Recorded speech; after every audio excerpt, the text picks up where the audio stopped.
नमस्कार, मैं हूं डॉक्टर डीजी दीपंकर और डॉक्टर दीपंकर स्नेहदीप आयुर्वेदा में आपका स्वागत है। आज पूरे विश्व में कोरोना ने कहर मचाया हुआ है। इससे बचने के लिए वर्ल्ड हेल्थ ऑर्गेनाइजेशन ने जितने भी प्रतिबंधक उपाय बताए गए हैं, जैसे लिक्विड हैंड वॉश से हाथ धोना, वैज्ञानिक विधि से हाथ कैसे धोना है, इसके बारे में मैंने एक वीडियो बनाया है। उसकी लिंक डिस्क्रिप्शन में दी गई है। बाहर से अगर घर में कोई आ रहा है तो सैनिटाइज़र हाथ को लगाना, मास्क यूज़ करना, सोशल डिस्टेंसिंग मतलब एक दूसरे से कम 1 मीटर की दूरी रखना, इसका पालन तो ज़रूर करना चाहिए। इसके साथ साथ आयुर्वेद में कुछ ऐसी चीज़ें हैं कि जिससे प्रतिरोधक शक्ति यानी इम्यूनिटी बढ़ सकती है। आयुष मंत्रालय भारत सरकार द्वारा इम्यूनिटी बढ़ाने के लिए आयुर्वेद को अपनाने की सलाह दी है। आज इस वीडियो में मैं आपको आयुष मंत्रालय द्वारा रोग प्रतिरोधक शक्ति बढ़ाने के लिए और कोरोना वायरस से बचने के लिए दिए गए आयुर्वेदिक उपाय बताऊंगा। शरीर की प्राकृतिक रक्षा प्रणाली यानी इम्यूनिटी को बढ़ाना स्वास्थ्य को बनाए रखने में महत्वपूर्ण भूमिका निभाती है। हम सभी जानते हैं कि prevention is better than cure. हालांकि अभी तक कोविड-19 की कोई भी दवा नहीं है। आयुर्वेद में बताए गए दिनचर्या तथा ऋतुचर्या का पालन करना यही महत्वपूर्ण है। इसके बारे में हम दूसरे वीडियो में चर्चा करेंगे। इम्यूनिटी बढ़ाने के लिए 4 प्रकार के उपाय बताए गए हैं। उसमें से पहला उपाय है सामान्य उपाय, दूसरा आयुर्वेदिक इम्यूनिटी को बढ़ावा देने के लिए उपाय, तीसरा उपाय है सरल आयुर्वेदिक प्रक्रियाएं, चौथा उपाय है सूखी खांसी या गले में खराश के दौरान किए जाने वाले उपाय।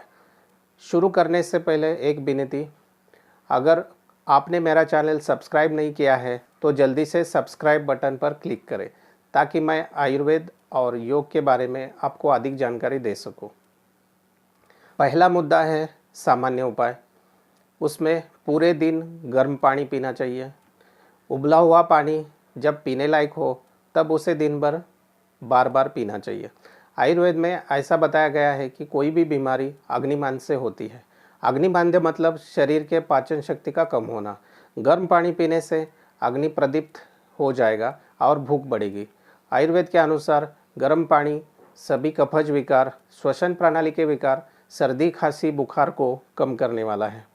सबसे महत्वपूर्ण बात, गर्म पानी पीने से पेट साफ हो जाता है और पेट साफ होने से बहुत सारी बीमारियां खत्म होती है। जिनकी प्रकृति पित्त की है, जिनको एसिडिटी है, उनको गर्म पानी कम से कम लेना चाहिए, नहीं तो मुंह में छाले पड़ने की संभावना होती है। दूसरा उपाय है योगासन और प्राणायाम। आयुष मंत्रालय की सलाह के अनुसार योगासन और प्राणायाम कम से कम 30 मिनट के लिए दैनिक अभ्यास करें। ऐसा करने से शरीर को ज़्यादा ऑक्सीजन मिलेगी तथा इम्यूनिटी बढ़ेगी। इम्यूनिटी बढ़ने के लिए 6 प्रकार के प्राणायाम, इसके बारे में मैंने एक वीडियो बनाया है। डिस्क्रिप्शन में उसका लिंक दिया गया है ताकि आप उसको देख के प्राणायाम कर सकें। प्राणायाम और गहरी श्वास के माध्यम से शरीर से 70% विषाक्त पदार्थ शरीर के बाहर निकल जाते हैं। मूत्र और मल के माध्यम से केवल 30% विषाक्त पदार्थ शरीर के बाहर निकलते हैं। इसके कारण हम श्वसन प्रणाली के संक्रामक रोगों से लड़ने में सक्षम हो जाते हैं। खाना पकाने में हल्दी, जीरा, धनिया और लहसुन जैसे मसालों का इस्तेमाल करना चाहिए। ये सभी चीज़ें आपको अपने किचन में मिल जाएगी। अभी हम इनके गुणधर्म आचार्य भावप्रकाश के अनुसार जानते हैं। कोरोना वायरस का इन्फेक्शन आयुर्वेद के अनुसार शरीर में पित्त और कफ बढ़ने से होता है। तो चलिए जानते हैं हम हल्दी के गुणधर्म भाव प्रकाश के अनुसार।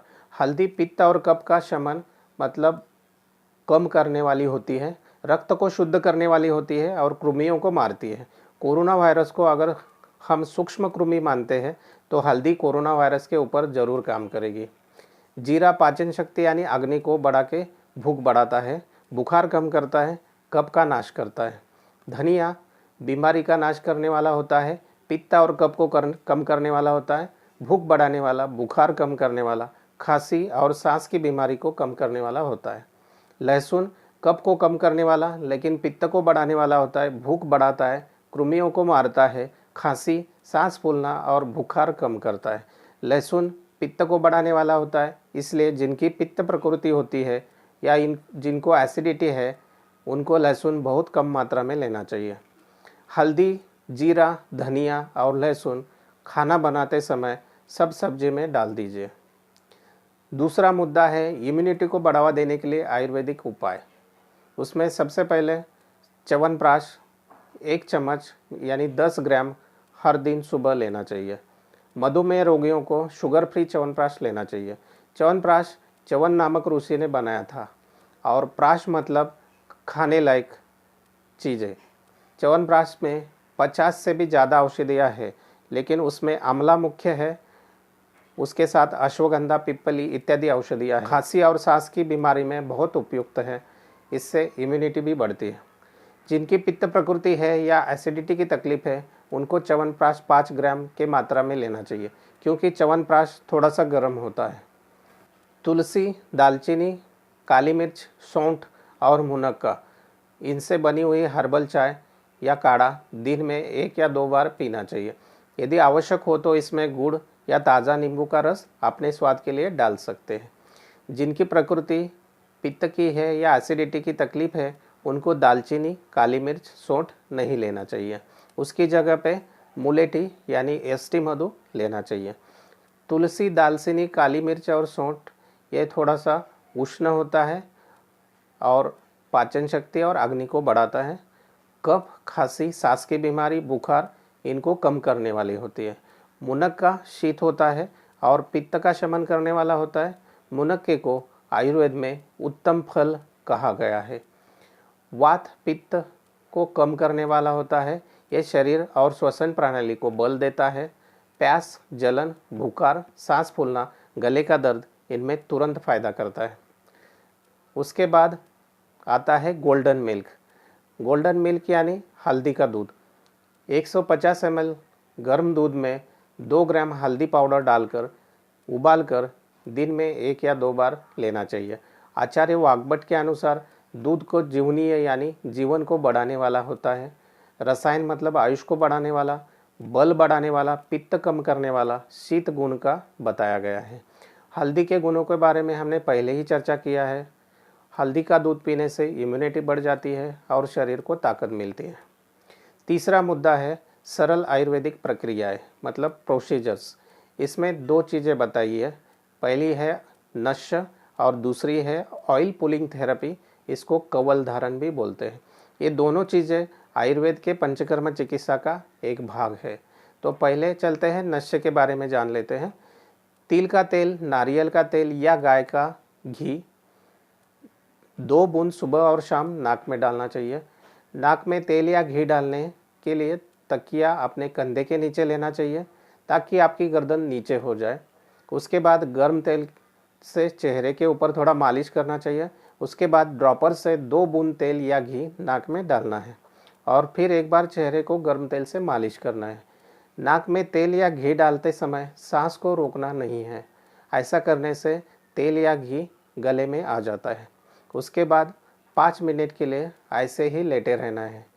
इन्फेक्शन से बचने के लिए इसका फ़ायदा हो सकता है। उसके बाद हम आएंगे ऑयल पुलिंग थेरेपी के ऊपर। इसको कवल धारण कहते हैं। 1 टेबलस्पून तिल या नारियल का तेल मतलब 5 ml के करीब मुंह में ले ले, लेकिन ध्यान रहे तेल को पीना नहीं है। 2 से 3 मिनट के लिए मुंह में घुमाएं और इसे थूक दे। इसके बाद गर्म पानी से कुल्ला करें।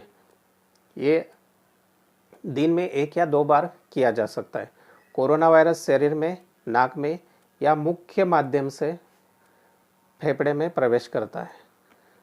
अगर नाक या मुख में तेल का आवरण होगा तो इन्फेक्शन से बचा जा सकता है। चौथा मुद्दा है सूखी खांसी या गले में खराश के दौरान किए जाने वाले उपाय। ताजे पुदीना के पत्ते या अजवाइन के साथ स्टीम इन्हेलेशन यानी भाप लेने का अभ्यास दिन में 1 बार किया जा सकता है। लौंग पाउडर चीनी या शहद के साथ मिलाकर दिन में 2 या 3 बार खांसी या गले में जलन होने पर लिया जा सकता है। ये उपाय आमतौर पर सामान्य सूखी खांसी और गले में खराश का इलाज करते हैं। हालांकि इन लक्षणों के बने रहने पर डॉक्टर का परामर्श लेना जरूरी है।